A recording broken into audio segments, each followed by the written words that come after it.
while back, I worked as a contractor in the construction business, taking on various jobs wherever they were offered. One day, I received a job to paint a house located on the outskirts of a major city. The person who offered the job wasn't the actual owner of the house, but rather a caretaker who managed the property in the owner's absence. The homeowner was a foreigner living abroad and had instructed the caretaker to have the house painted. The request was peculiar. The homeowner wanted the entire house painted black, with the window and door frames painted a deep red. It was an unusual choice of color, but I accepted the job, as I always fulfilled whatever the client requested.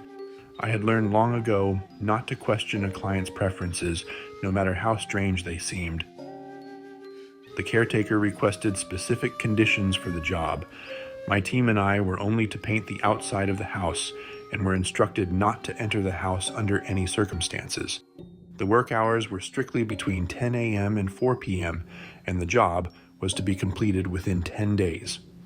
In desperate need of a job, I agreed to these terms and decided to visit the house. On the day I first visited the house to assess the job, I noticed that the windows were all covered with heavy curtains, making it difficult to see inside.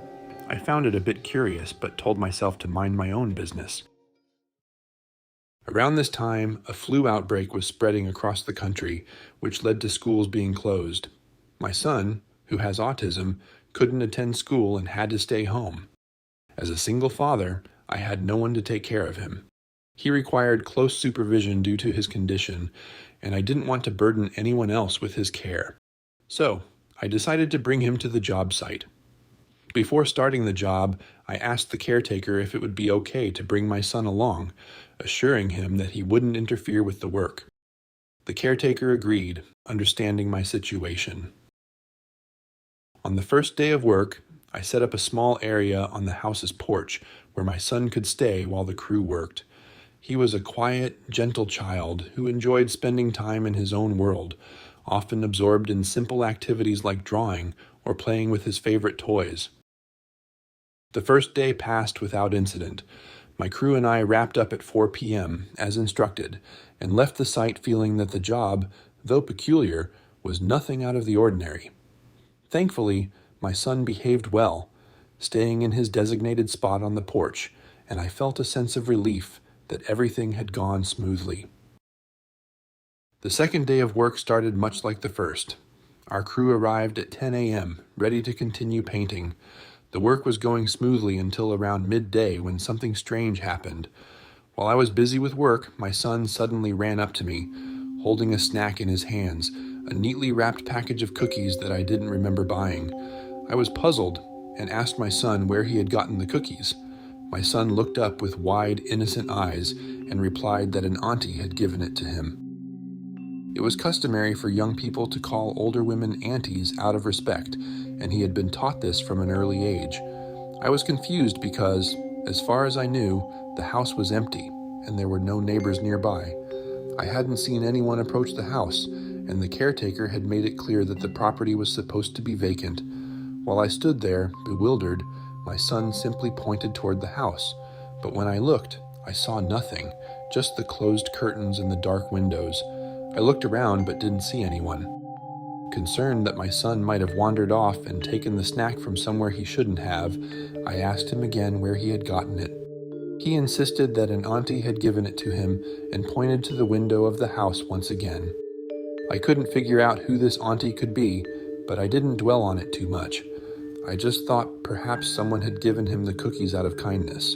Besides, my son's autism often made it difficult for him to communicate clearly. However, the next day, the same thing happened. My son came to me with more snacks, chocolates, cookies, and other treats. Each time he said the auntie had given them to him with the same innocent smile. I started to feel uneasy. This wasn't just a coincidence. Where were these snacks coming from? And who is this mysterious auntie my son kept mentioning? I asked my son to show me where the auntie was, but he just pointed to the house again, toward the curtained windows. I walked over and peeked through a small gap in the curtains, but all I saw was darkness. As far as I could tell, no one was inside. This continued for several days, with my son kept getting snacks from somewhere, though I never saw anyone around the house. My crew began to notice too, whispering among themselves about the strange occurrences. Some even joked that the house was haunted, though their nervous laughter showed they weren't entirely joking. Despite my growing unease, I tried to keep the atmosphere light. I didn't believe in ghosts, and I didn't want to alarm my crew. As the week passed, the work continued without any major issues, aside from the mystery of the snacks. Then, one day, 2 of my crew members approached me and said they didn't want to come to work anymore. They were quitting, even if it meant they wouldn't get paid. I was taken aback and asked them why they were quitting so suddenly. The workers explained that they had seen something unsettling. They claimed that an old woman had been watching them from the window while they worked, staring at them for long periods. We've seen something strange. There's an old woman. She watches us from the window. She just stands there staring at us. They felt uneasy, even though the caretaker had assured them that no one lived there and the house was completely empty. I felt a chill run down my spine. "Are you sure?" I asked, trying to sound calm. The worker nodded. We've seen her more than once. She's always there, behind the curtains. But when we try to get a better look, she's gone. I was frustrated with their decision to quit, especially so close to finishing the job. I tried to convince them to stay for one more day, promising to pay them extra. I reassured them that there had to be a logical explanation, but they were too frightened by the sightings. With little choice, I continued the work with the remaining team members, pushing myself even harder to complete the project. On the final day, the atmosphere was tense. The crew arrived, eager to finish and leave the place behind. I decided to handle the last few touch-ups myself, including some painting around the kitchen windows. The caretaker, true to his word, unlocked a small section of one of the windows so I could reach inside without entering the house. As I worked, my son stood beside me, gazing into the dark interior of the house. Suddenly, my son pointed and said, "Dad, that's the auntie who gives me snacks every day," pointing into the darkness. My heart skipped a beat. I looked through the window but saw nothing, just shadows and the faint outlines of furniture. But when I turned to the caretaker, I noticed his face had gone pale, drained of color, as if he had seen a ghost. He quickly looked away, muttering something under his breath. I asked if something was wrong, but the caretaker quickly shook it off, saying everything was fine. We finally finished the job and began packing up our tools and equipment. Before leaving, I couldn't shake the strange feeling I had, so I decided to ask the caretaker about the house. "I've got to ask, why did we paint this house when no one lives here? And why such odd colors?" The caretaker hesitated, then finally spoke. Now that the job is finished, there's something you should know about this house. The caretaker explained that the house belonged to a foreigner who lives out of the country. He hasn't been able to return home because of the pandemic. The owner of the house had called and instructed the caretaker to have the house painted, even though it was empty. The reason was that the owner's wife had passed away, and her body was still in the house. Before she died, she had expressed that she didn't want to be taken to a hospital or a morgue. She wanted to stay in her own home until her husband could come back for her. Feeling uneasy, I asked if the woman had passed away recently. The caretaker confirmed that she had died only a few months ago. He further explained that the body was being kept in the house, following the husband's wishes, and that the strange colors of the house were also at the husband's request, as a form of mourning, tradition from his culture. The caretaker hadn't told us earlier because he feared we might refuse to do the job. It was disturbing, but it was nothing compared to the caretaker's next words, which sent a chill down my spine. You know those new snacks your son always has in his hands? They must be from her. There's no one else around here who could have given them to him.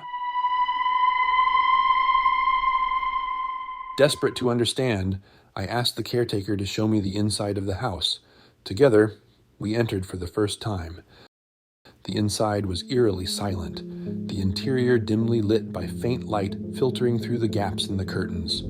At first glance, everything inside looked normal. There was a living room, a dining area, and a kitchen. But then, in one of the rooms, I found a traditional Chinese altar with a coffin resting next to it.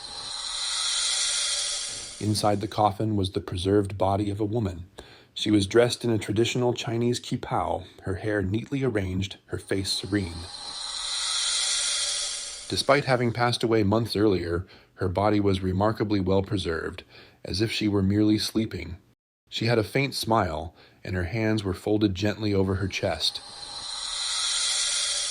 A chill ran down my spine as I realized this was the auntie my son had been talking about. The woman in the coffin had been interacting with my son, giving him snacks each day while we worked. But how was this possible? The caretaker then revealed another chilling detail. There were several dogs in the house, but one of them was old and frail, suffering from a heart condition. Unbeknownst to me, my son had told everyone that the auntie had warned him not to play too roughly with that dog, as it was sick. This was something only the caretaker and those familiar with the house could have known, further confirming that my son had truly seen the spirit of the deceased woman. After leaving the house, I couldn't shake the chills, knowing my son had been interacting with a ghost all week.